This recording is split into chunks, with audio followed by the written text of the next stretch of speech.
Hello, I have a quick tip for you guys about keeping your Flexi clips clean. So I've got one of my older Flexi clips here.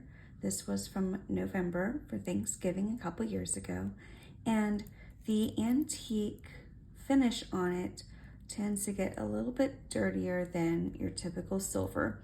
So every once in a while, I will take either some jewelry cleaner or a Norwex cloth and simply get it wet and then start just cleaning it just a little bit here.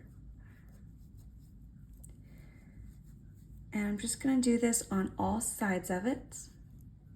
I'm also going to just run over the beads real quick and then the centerpiece too.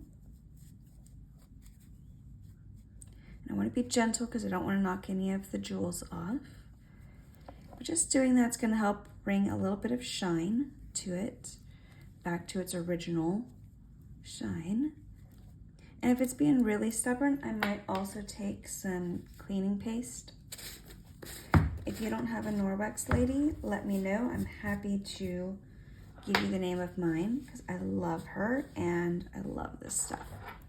So just taking a little bit, rubbing it on all ends.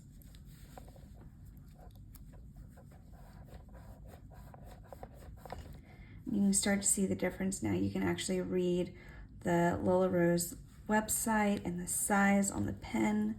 I'm going to do the same thing here on the front. Again, just a little bit. Kind of brighten that up. Going over the beads just a little bit. And there we go. My Flexi clip is nice and shiny again. And it didn't take anything extra than just some jewelry cleaner or a simple Norwex cloth. There you go.